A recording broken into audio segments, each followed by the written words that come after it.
Hello and welcome to another episode of Bible FPL. A bit of a chip strategy video, really, combined with a wildcard draft, my latest thoughts around that, and also my team selections for Game Week 22. A massive amount of credit for this video has to go to Praz on the FPL Wire, who put together a fantastic chip strategy video. And I've basically just cherry picked the key headlines from that to basically give you a sort of like more succinct overview in terms of what my key takeaways were from it, and then linked into that wildcard draft. If you were to wildcard basically this week or perhaps in game week 24, I'd argue is more optimal. So into the chip strategy kind of part of the video. So firstly, a key sort of headline to note is that the most appealing wildcard windows at the moment are game week 24 and game week 32. I'll explain why. I mean, in a nutshell, game week 24, there's some big fixture swings. I think I've written that down on the next one. Target the fixture swings is the biggest appeal of game week 24. Like Chelsea have a big fixture swing, United come in some really nice fixtures, but paired with that, the likes of Newcastle, their fixtures turn a little bit from good to more sort of difficult. And yeah, like essentially, if you wild carded in 24, you can just put together a team that really just goes in hard on some of those big fixture swing teams that look really nice. You can get rid of some of the ones that are now coming into more difficult fixtures. And you can also, I guess, identify your best triple up for Arsenal if they do come into a game week 26 double, which we're potentially expecting. In terms of game week 32, in a nutshell, the advantage of wildcarding then is you can just really attack the double game weeks. And the thing is, with 24, you can still attack the double game weeks in almost exactly the same way, providing you can roll some transfers and you can have some stuff in the bank to work with. The beauty of 32 is it's not obviously not dependent on can I get through to 32 with enough free transfers in the bank. And if you're anything like me and know that you're not very disciplined when it comes to holding transfers, the strategy of saving the wild card means you can just guarantee going into that period of time with just as much kind of power as you can, if you like, to maximize the doubles. So moving on from that, in terms of the doubles and the blanks and things that you need to be thinking about, here's how it's most likely looking as it stands. Like this is all sort of subject to a little bit of change.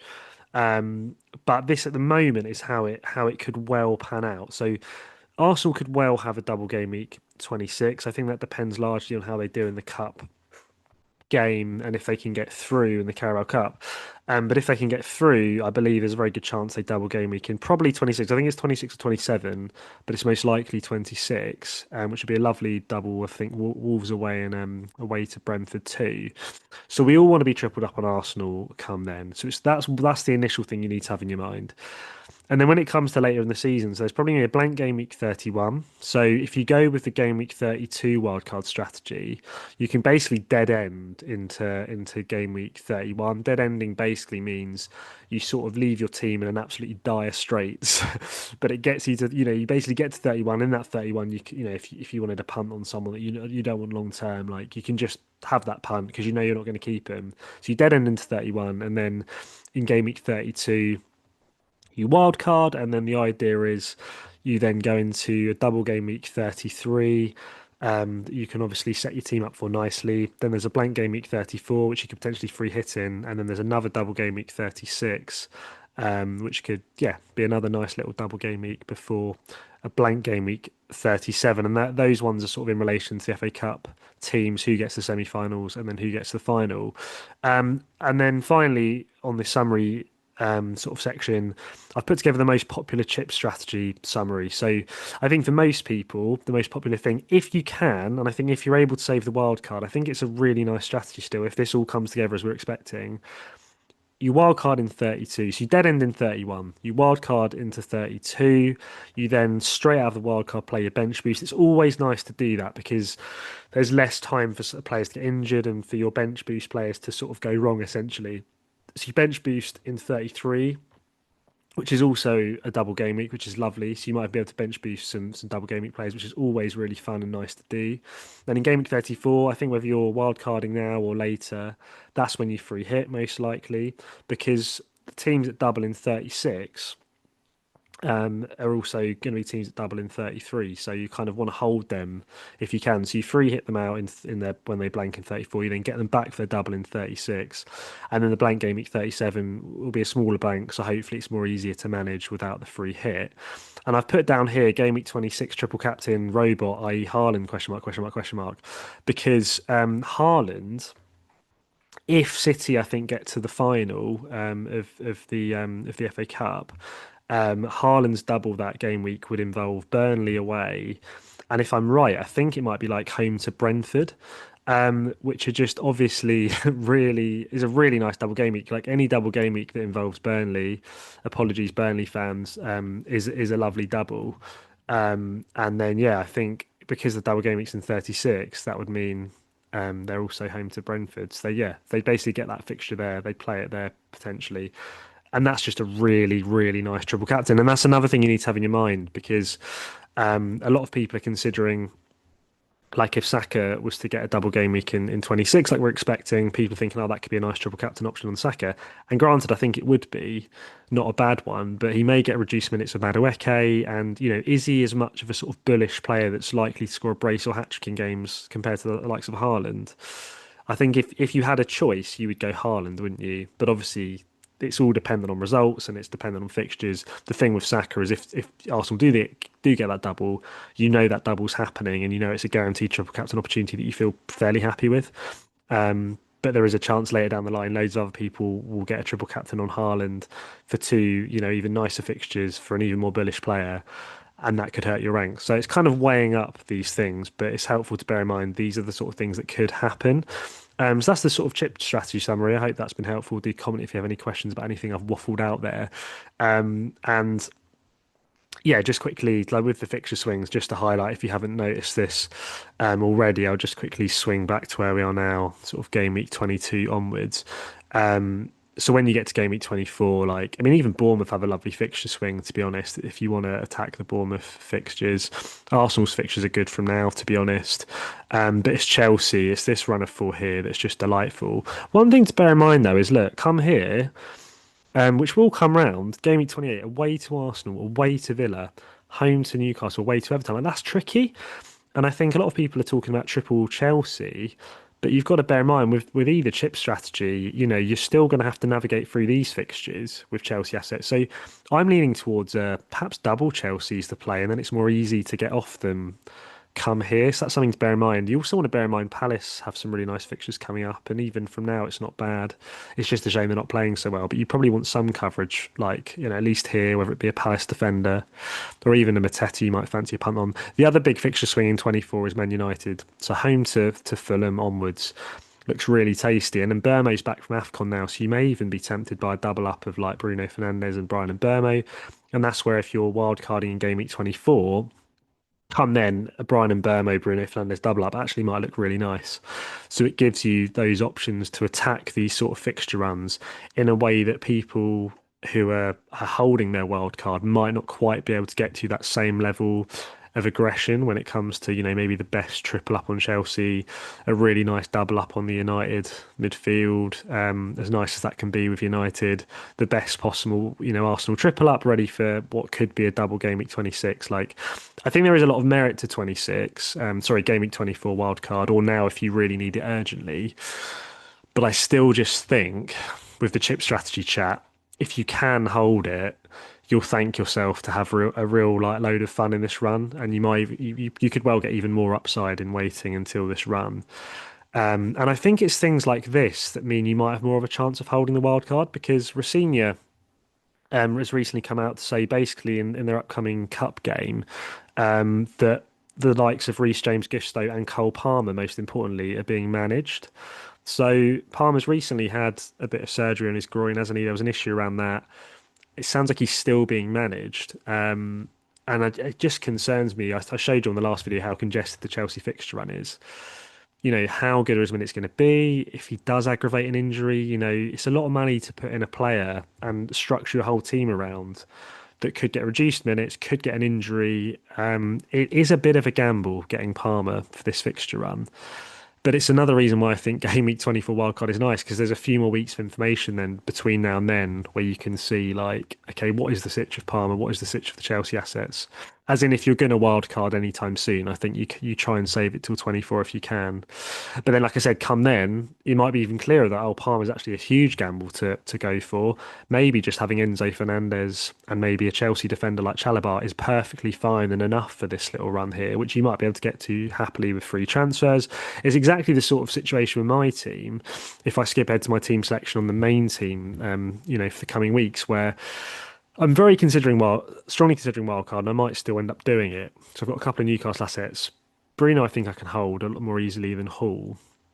But like, it's a lot easier for me if I wanted to hold my wild card to like go from Cunha to Bruno Fernandes. I've got a bit of money in the bank. I could go from like McAllister to a Declan Rice or an Enzo Fernandez, and I could cover some of those key assets in just a couple of moves that are sort of everyone's kind of describing as essential in a couple of game weeks time.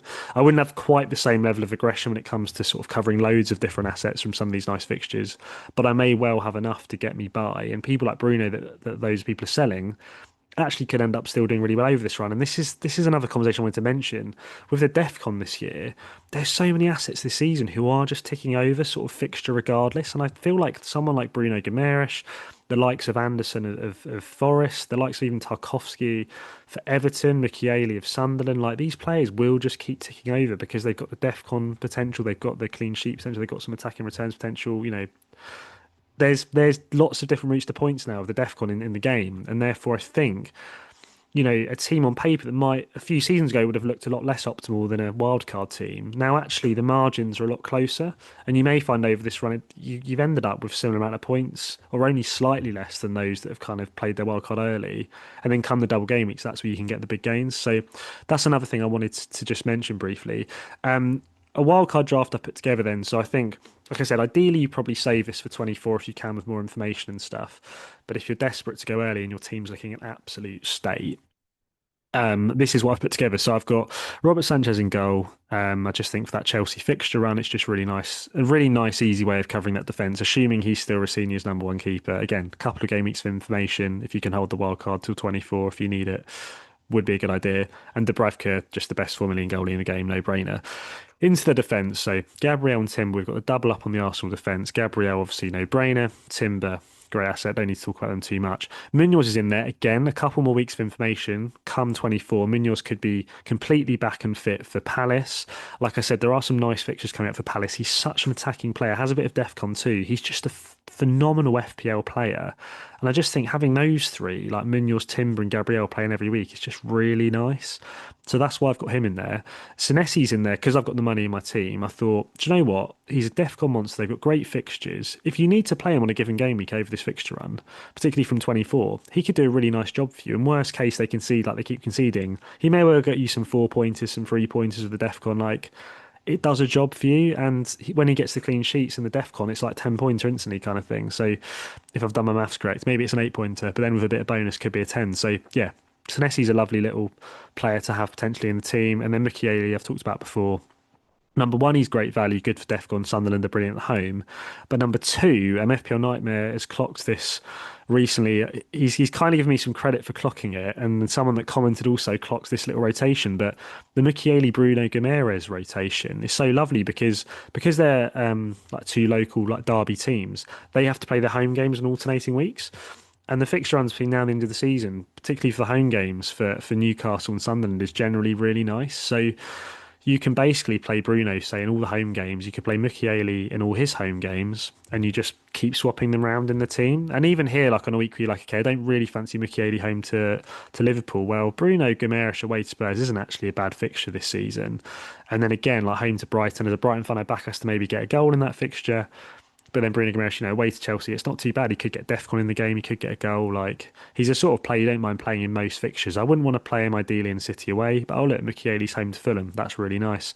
And again, here, away to Liverpool, you might think I want to bench him there. Well, Mukiele home to Burnley. Absolutely wonderful. So that's a cheeky little sort of thing with the Mukiele Bruno Guimaraes rotation. We've then got Bruno Fernandes, I've talked about as essential in previous videos, particularly from 24. You've got to have him if he's stay if he's fit, basically. Enzo Fernandez, I think, is just a really fantastic value into that Chelsea team for that fixture run. Declan Rice, just a brilliant value asset, isn't he? And this is the thing, he's just a cheap way into that triple Arsenal in a way where those are three still really premium Arsenal assets, but you save 3 million on Saka in order to do it. And I think come game week 26, Captain Gabriel could be absolutely fine instead of Saka. If anything, his floor is probably higher because he's got the DEFCON, he's got the clean sheets. If he gets a goal and a clean sheet in one of those games, he's monster hauled, and Saka's going to have to score at least twice in a game to match that. So I think the Gabriel captaincy that week could be a really canny play. And then Morgan Rogers is in there because that's another one I haven't mentioned. As Villa have been doing brilliantly this season, and they also have a terrific fixed run pretty much from now. So then you get some coverage for that Villa team, and it's the most nailed Villa coverage as well in terms of a player that can get attacking returns in Rodgers. And then up top, so Haaland obviously has to be there. Thiago's just doing so well this season. It's a shame his upcoming fixtures aren't great, but I guess partly the reason I'm having Senesi in here is you could always bench Thiago for a couple of those different games and play Senesi perhaps in some of the easier ones.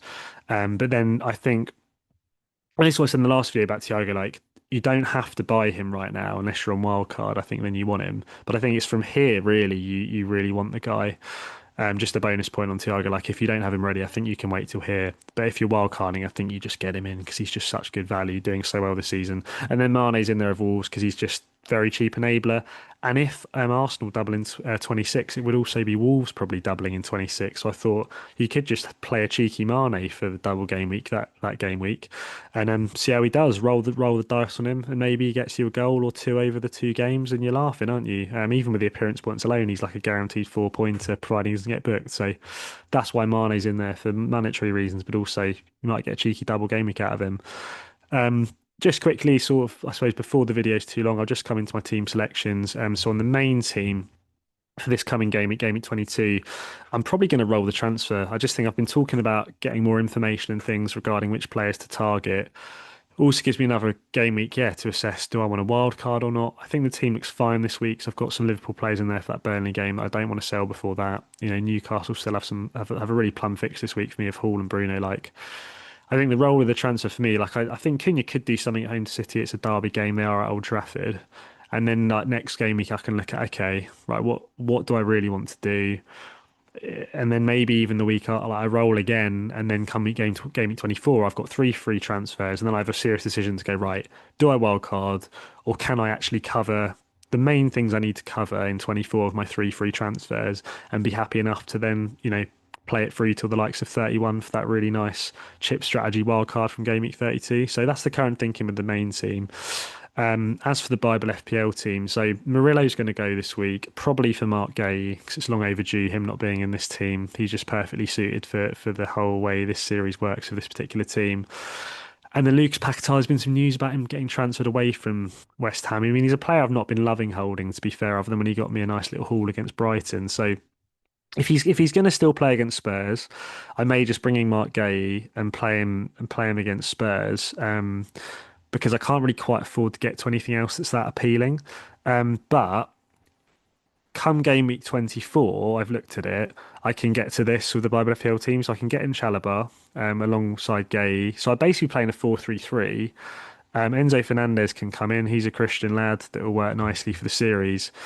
And then this one I need to R about. Basically, Bruno Fernandes, he's not a proclaimed Christian or anything in terms of the way the Bible FPL series works. But I talked to you previously around like maybe if I just have the sort of main players in the team sort of Christian or open to faith. Like I've got Haaland in there, and he's only in there because I don't think he'd hate being in the series from some quotes I've read before. And I think if there's enough around Bruno to indicate he wouldn't care about being in this series, I'm at such a good rank for this team. Like I think I need to cover players like him that could just do really well over this run week after week, and I'm refusing to own them because I've made some rules that indicate I'm not allowed them. Do you know what I mean? So yeah, that's what I'm umming and ahhing about. But I could get to this structure of a 4-3-3, cover the key assets that I feel like they need covering in this team for the rank it's at, while still having majority like players that can inspire Bible passages, like I've been playing all season. So yeah, that's the rough plan with the Bible FPL team. For those who've been following how it's been doing and how I sort of plan my transfers and use certain players to inspire short Bible talks. But yeah, for now, I think I'll leave the video there before it's too long. Those are my current thoughts on my team selections. And yeah, also on the wild card strategy, I think it's the same with this team where I'd like to save the wild card till 32 if I can, but it's team dependent. Like if you're looking at your teams either this week or in a couple of game weeks time, and you're like, okay, there's so many problems in this team, it's going to benefit me more to wild card, sort them out, really attack these coming fixtures, and then try and roll transfers to still cover the doubles and blanks later in a way that works still nicely. Then you go for it. But I think if you can hold it and still cover the key assets you need for this run with free transfers, then that's also, I think, a really nice play. And yeah, it'll be a lot more fun later in the season if you can hold the wild card, I think. So yeah, I'll leave it there before it's too long. Thanks so much for watching. Do comment if you have any questions or anything. Yeah, like and subscribe is always appreciated. Thanks for the support on the channel, for those who've been supporting me. Like, yeah, literally every single comment or like or view or whatever, like, it's really appreciated. So yeah, thank you to you all. Yeah, hope whoever this blesses. Yeah, all the best with your upcoming game weeks. And for now, leave it there and catch you on the next one.